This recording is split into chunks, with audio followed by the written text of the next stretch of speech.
खुदावंद के बाबरकत और जलाली नाम में आप सबकी सलामती हो। और हम खुदावंद के शुक्रगुजार हैं कि आज की शाम हम दोनों को खुदावंद ने तौफीक दी आमीन। कि हम खुदा का कलाम आपके साथ शेयर कर सकें। चूँकि पाम संडे है और पाम संडे पूरे पाकिस्तान में लोग सेलिब्रेट करते हैं, यहाँ अमेरिका में भी लोग सेलिब्रेट करते हैं, बल्कि पूरी दुनिया में पाम संडे को सेलिब्रेट किया जाता है। शायद हम इस मुल्क में वो चीज़ें नहीं सेलिब्रेट कर सकते जो जिस तरह खुदाम यीशु मसीह जब वो आए थे, यरूशलेम में दाखिल हुए थे, तो लोगों ने किस तरह सेलिब्रेट किया था। शायद आज हम वैसे सेलिब्रेट नहीं करते, लेकिन हम हर साल पाम संडे को सेलिब्रेट करते हैं। तो आज हम सिर्फ ये सीखेंगे कि पाम संडे क्या है। जिन आप क्या समझती हैं? पास्टर जोएल, मैं आपसे कुछ अच्छा, क्वेश्चन करना चाहती हूँ। ओके, मेरे से पूछेंगे। आपसे कुछ क्वेश्चन करना चाहती हूँ गुड। कि हम पाम संडे क्यों सेलिब्रेट करते हैं। ये मुझे तो पता है, आपको पता है, बट मैंने कुछ देखा है कुछ लोगों को इसके बारे में कुछ पता नहीं होता। तो इसलिए हमारा आज यही मकसद है कि हम लोगों को अच्छी तरह से इसके बारे में बता सके कि हम क्यों सेलिब्रेट करते हैं। अच्छा क्वेश्चन है, आपने बहुत अच्छा क्वेश्चन किया। चर्चिज में लोग पाम संडे सेलिब्रेट करने तो आते हैं, शायद बहुत से लोग ऐसे होते हैं जिनको पाम संडे के बारे में पता नहीं होता। तो पहली बात तो ये है कि हम पाम संडे, हमारे पास खजूर की डालियां होनी चाहिए। चर्चिज में हमारे पास हम खजूर की डालियों से हम डेकोरेट करते हैं हमारे हाथों में। इसका एक खास मकसद है। खुदावंद यीशु मसीह जब यरूशलेम में आए थे तो लोगों ने, यानी खजूर की डालियां उनके हाथों में थीं, दरख्तों की डालियां उनके हाथों में थीं, और उन्हें लहराकर खुदावंद को उन्होंने वेलकम कहा था। खजूर की डालियां यानी इसलिए बनाते हैं कि खुदावंद यीशु मसीह जब आए थे, इसका ऐसा कुछ नहीं है कि कोई खजूर ऊपर गिर गई होगी या खजूर को उन्होंने खजूरों को खाया होगा। नहीं, खजूर की डालियां लेकर लहराकर खुदावंद को उन्होंने एज ए किंग उन्होंने खुदावंद यीशु मसीह को उन्होंने वेलकम कहा था, आया था। इससे पहले भी खुदावंद यीशु मसीह यरूशलेम में बहुत दफा आए, लेकिन ये जो इनकी ट्रायम्फल एंट्री थी यरूशलेम में, खुदावंद ने अपने आप को एज एक बर्रा अपने आप को पेश किया। और खुदावंद यीशु मसीह को लोग बादशाह कहते थे, लेकिन खुदावंद यीशु मसीह एक बादशाह के तौर पर यरूशलेम में दाखिल हुए। इसलिए हम पाम संडे इसलिए मनाते हैं कि खुदावंद को वेलकम किया गया था खजूर की डालियां लेकर खुदावंद को उन्होंने वेलकम कहा। पत्ते थे उनके हाथों में, दरख्तों के पत्ते थे, अपने कपड़े उतार कर उन्होंने सड़क पर डाल दिए थे। तो खुदावंद को उन्होंने खजूर की डालियां लेकर वेलकम किया था। इसलिए हम पाम संडे सेलिब्रेट करते हैं हर साल। आई होप कि हमारे व्यूवर्स को अच्छी तरह समझ आ गई होगी। और सेकंड क्वेश्चन मैं ये करना चाहती हूँ कि खुदावंद गधी के बच्चे पर ही क्यों आए, जबकि वो किसी शाही सवारी पर भी आ सकते थे। जी, बहुत अच्छा क्वेश्चन गधी के बच्चे पर ही क्यों? बहुत अच्छा क्वेश्चन है, ये बड़ा वैलिड क्वेश्चन है और अक्सर लोग ये क्वेश्चन करते हैं। हम क्योंकि खिदमत में जब होते हैं तो हमारे से लोग ये पूछते हैं कि पहली बात तो ये है कि जिस सदी में खुदावंद यीशु मसीह पहली सदी थी, उसे हम पहली सदी कंसीडर करते हैं। खुदावंद यीशु मसीह पहली सदी में ये सब कुछ किया। घोड़े और गधे यही सवारियां थी उस वक्त। बैलगाड़ियां हुआ करती थी। बैलगाड़ियों पर अगर बहुत से लोग हों तो वो बैलगाड़ियों पर बैठकर जाते थे। घोड़ों पर भी लोग सवारी करते थे। अक्सर सिपाही लोग जो फौज में होते थे या पुलिस में होते थे, वो घोड़े यूज करते थे। यानी जालिम लोग जो थे वो घोड़ों पर आया करते थे। यानी किसी जगह रेड करनी है, किसी जगह उन्होंने अटैक करना है, तो वो घोड़ों पर जाया करते थे। गधा एक ऐसा जानवर है जो मासूम होता है। पहली बात तो ये है कि वो मासूम होता है। क्योंकि खुदावंद यीशु मसीह ने अपने आप को यानी एज एक लैम्प के तौर पर, एक बर्रे के तौर पर खुदावंद ने पेश किया लोगों के सामने अपने आप को।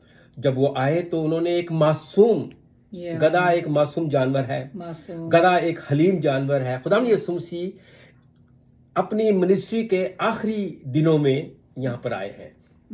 हम देखते हैं कि हम सेलिब्रेट, क्योंकि आज से होली वीक भी शुरू हो गया है। Yes. खुदावंद यीशु मसीह पर यानी बहुत सी मुश्किलात आई, मुश्किल वक्त आया, खुदावंद यीशु मसीह को तंग किया गया। हम देखते हैं खुदावंद यीशु मसीह जब वो दुनिया में थे तो लोग उन्हें बहुत से ताने दिया करते थे, तंग किया करते थे, उन्हें यानी उनकी बातों को तस्लीम नहीं करते थे। बहुत से लोग उन पर ईमान नहीं लाए।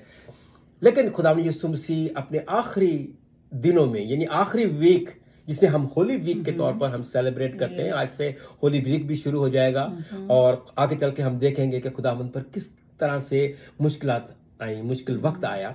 लेकिन खुदावंद यीशु मसीह ने अपने आप को एज एक बर्रा, एक हलीम, एक मासूम बनकर दिखाया, क्योंकि खुदावंद यीशु मसीह पर बड़ा जुल्म किया गया। लेकिन खुदावंद मासूम थे, बोलते नहीं थे।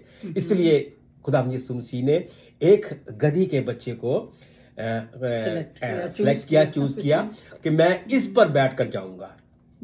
और जब खुदावंद यीशु मसीह उस गधी के बच्चे पर बैठ कर आ रहे थे तो हम देखते हैं कि लोगों ने हाथों में डालियां लेकर, पत्ते लेकर, लहरा कर खुदावंद को उन्होंने वेलकम कहा कि मुबारक कहा, होशन्ना, जो खुदावंद के नाम से आता है, जो खुदावंद के नाम से आता है। तो खुदावंद ने अपने आप को एक एज ए किंग के तौर पर लोगों ने वहां पर नारे लगाए, बादशाह, तू बादशाह है। हम देखते हैं कि हम इसमें पढ़ते हैं, ये लूका की इंजील उसका 19 बाब 29 आयत से मैं आपके सामने थोड़ा सा पढ़ूंगा। उसमें हम देखते हैं कि खुदावंद यीशु मसीह जब लिखा कि वो जब उस पहाड़ पर जो जैतून का कहलाता है बैतफगे और बैतनिया के नजदीक पहुंचा तो ऐसा हुआ कि उसने 2 शागिर्दों से 2 को ये कहकर कहा कि एक गधी का बच्चा बंधा हुआ तुम्हें मिलेगा। लिखा कि सामने के गांव में जाओ। अब वो आ रहे थे, बैतफगे और बैतनिया के नजदीक थे। जब वहां पर वो एक जगह उन्होंने स्टॉप किया, एक जगह रुके, तो सामने एक गांव था। हाँ, 2 शागिर्दों को खुदावंद ने कहा कि तुम उस गांव में जाओ। अब किसी को मालूम नहीं था कि वहां पर कौन है, क्या है। खुदावंद ने कहा कि 2 शागिर्दों को कहा कि उस गांव में जाओ और तुम्हें उस गांव में एक गधी का बच्चा बंधा हुआ मिलेगा।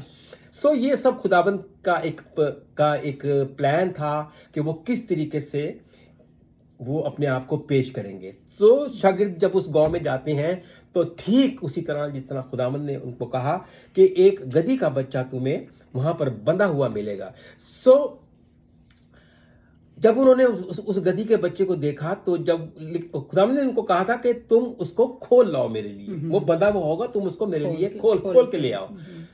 एक अजीब सी बात है कि किसी की चीज को हम कैसे खोल सकते हैं, लेकिन खुदावंद के शागिर्दों ने खुदावंद पर ईमान लाकर बात को माना।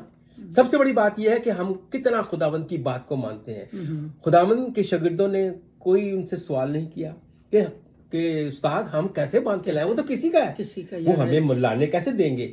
लेकिन हम यहाँ पर यह भी सीखते हैं कि शागिर्दों ने खुदावंद की बात को माना, फॉलो किया।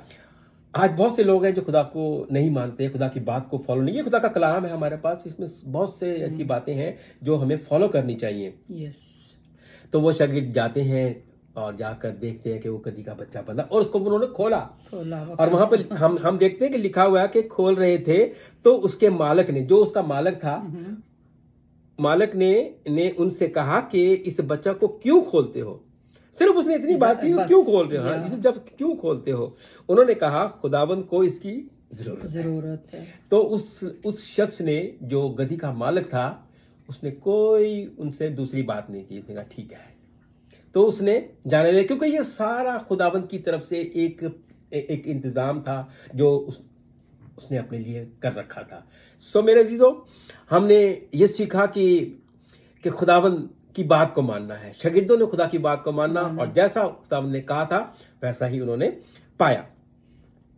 सो उन्होंने कहा कि खुदावंद की इसकी जरूरत है उसको। जब वो यीशु को उसके पास लाए तो लिखा है कि वो अपने कपड़े उस बच्चा पर डालकर यीशु को सवार किया। अपने लोगों ने अपने कपड़े उस पर डाले और खुदावंद को उस पर सवार कर दिया। जब वो जा रहा था वो अपने कपड़े राह में बिछाते जाते थे। जैसे मैंने अभी आपको ताकि- कहा कि मैंने या- आपको अभी कहा कि उन्होंने अपने कपड़े बिछा कपड़े दिए, बिछा दिए। डालियां उन्होंने रास्ते में बिछा दी, डालियां लहराई।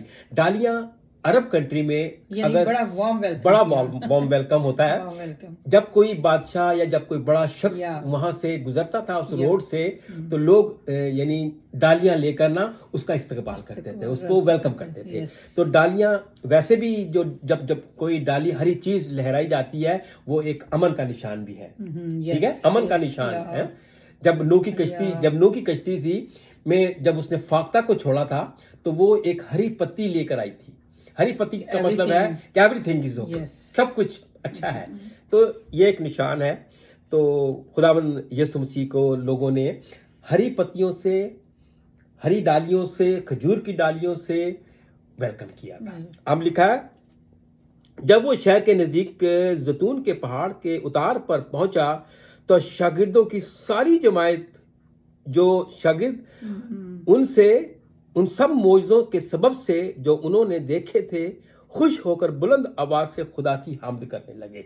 होशाना, होशाना। यानी उन्होंने जितने शागिर्द थे, जितने लोग थे वहां पर आए हुए थे, जो रास्ते में खड़े थे, सब होशाना के नारे लगा रहे थे, होशाना के नारे लगा रहे थे। वहां पे फक्की फरीसी थे जो उसके अगेंस्ट थे। अब यहाँ पर लोग जो थे वो उसको बादशाह कह रहे थे।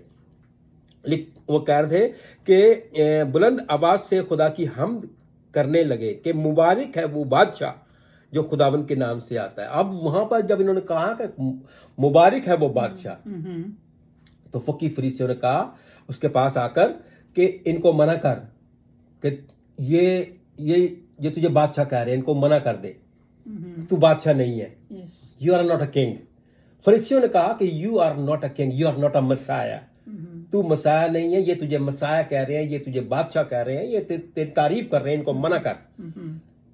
तो मेरे जीजो वो वाकई बादशाह था, वो बादशाहों का बादशाह था। जवाब उसने क्या दिया कि मैं कौन होता हूं इनको मना करने वाला। अगर ये चुप रहे तो जो ये पत्थर तुम देख रहे हो ना, ये चला उठेंगे। यस, कितनी अच्छी बात है, कितनी जबरदस्त बात है कि ये पत्थर जो है ये चला उठेंगे। सो खुदावंद यीशु मसीह ने अपने आप को एज ए किंग भी मनवा लिया कि वो एक किंग बादशाहों का बादशाह है। और उसने मसाया भी अपने आप को कहलवा लिया उनसे कि मैं ही मसाया हूं, जिसकी तुम इंतजार कर रहे हो मैं ही वो हूं। आज जो लोग ये जो इतना मेरा वार्म वेलकम कर रहे हैं, ये कोई मैंने इनको नहीं कहा, मेरा कोई प्लान नहीं था, मैंने कोई इनको कोई पैसे धेला नहीं दिया कि ये बोले, ये अपनी तरफ से बोल रहे हैं। और मैंने पहले कहा कि अगर ये चुप रहे तो ये पत्थर चला उठेंगे। तो ये खुदावंद ने अपने आप को मनवाया और वो मासूम बनकर यरूशलेम में दाखिल हुआ, एक गधी के बच्चे पर, एक हलीम बनकर अपने आप को दिखाया कि मैं मासूम बर्रा हूं, क्योंकि ये बर्रा मेरे और हम सब के लिए ये कुर्बान होने जा रहा था। ये कुर्बान होने जा रहा था। इसीलिए हम ये दिन सेलिब्रेट करते हैं पाम संडे का अपने चर्चेस में। हम इस पर सारी इसकी प्रीचिंग होती है कि खुदा किस तरह से हम लोग अच्छी प्रस्तुति करते हैं, हम लोग अच्छे अपने चर्चेस को डेकोरेट करते हैं हरी पत्तियों से, ग्रीन पत्तियों से करते हैं। और पाम संडे हम उन पत्तियों को भी लहराते हैं। और जी हाँ, तो ये मतलब है हमारा पाम संडे सेलिब्रेट करने का।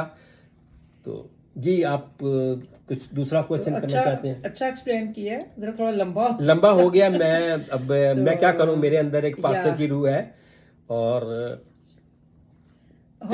होपफुली हम सब समझ जिन्होंने भी जो भी ये सुन रहे हैं उनको समझ आ जाएगी, क्योंकि हम जानते हैं कि सबको पता होता है लेकिन मोस्टली लोगों को नहीं भी पता होता। तो दैट्स व्हाई हमने ये थोड़ा सा किया कि हमें ये प्रोग्राम करना चाहिए, पाम संडे के बारे में एक्सप्लेन करना चाहिए, बताना चाहिए। तो और एक और क्वेश्चन है पास्टर जॉय कि खुदावंद यीशु मसीह का यरूशलेम में आने का क्या मकसद था? ये तो खैर मैं तो जानती हूँ, बट कुछ व्यूअर्स को ये चीज़ नहीं पता, तो प्लीज़ आप एक्सप्लेन कर दें थोड़ा सा कि खुदावंद यीशु मसीह का यरूशलेम में आने का क्या मकसद था? पहली बात तो ये है कि खुदावंद यरूशलेम में अपनी जो खुदावंद यीशु मसीह की जो मिनिस्ट्री थी, जब खुदावंद यीशु मसीह ने अपनी मिनिस्ट्री को शुरू किया, हमें सबसे पहले ये पता होना चाहिए कि खुदावंद की मिनिस्ट्री कितने साल की थी। यस। कितने साल उन्होंने ज़मीनी खिदमत की। यस। तो खुदावंद यीशु मसीह की 3 साल की मिनिस्ट्री थी, जो ज़मीन पर खुदावंद ने 3 साल खिदमत की।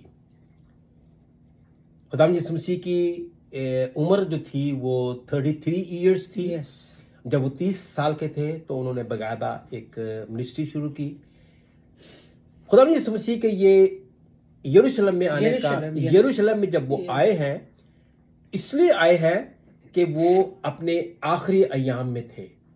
और खुदावंद के बारे में लिखा है कि लोग उनको पकड़ेंगे, उनको यानी मुख्तलिफ अदालतों में ले जाया जाएगा।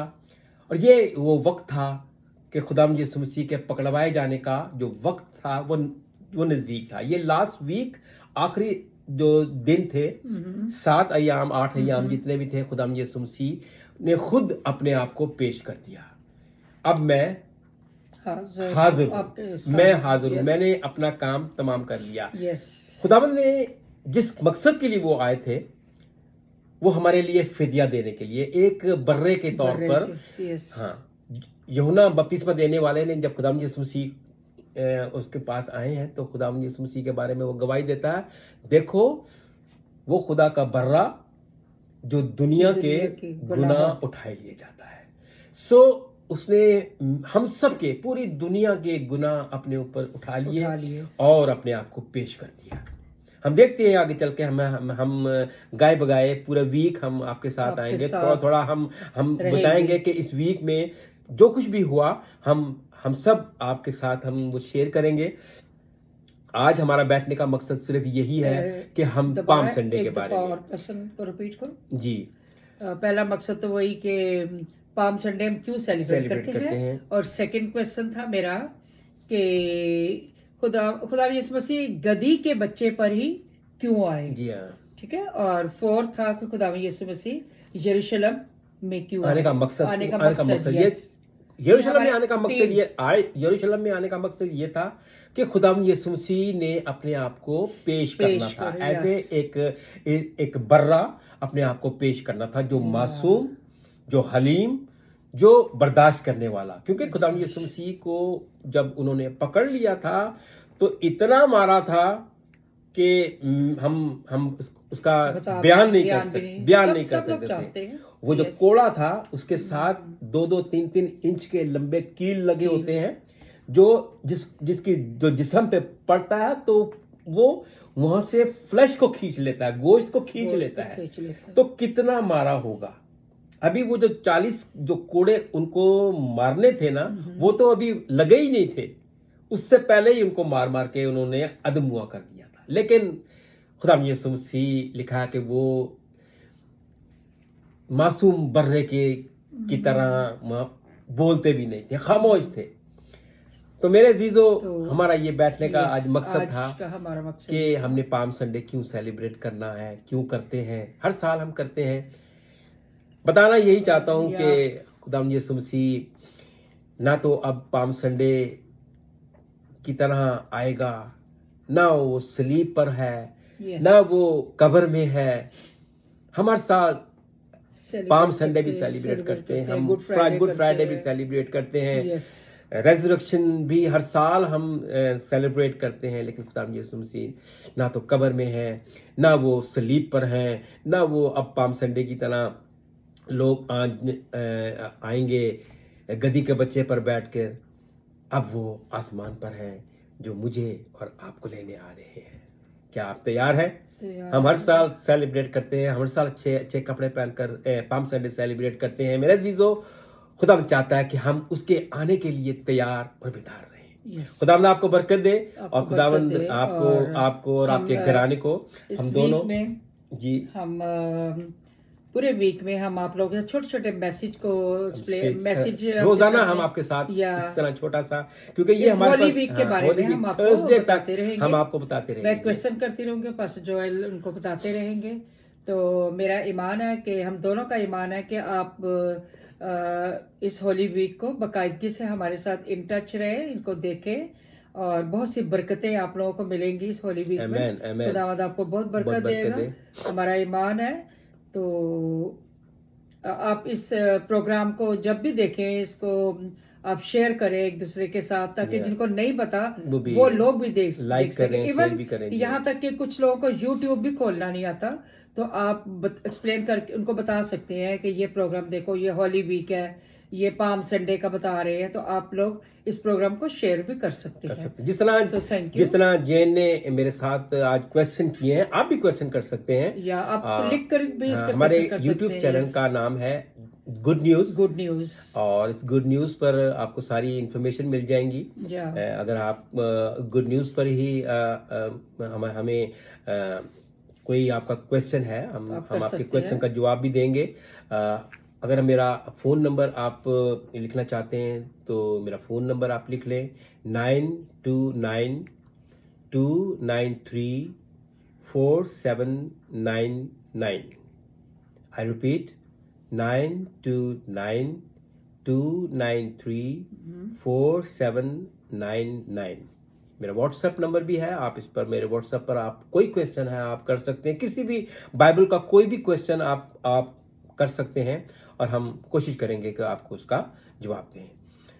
और आपको मेरे और मेरे घराने की तरफ से हैप्पी पाम संडे। खुदावंद आपको बरकत दे। Thank you so much.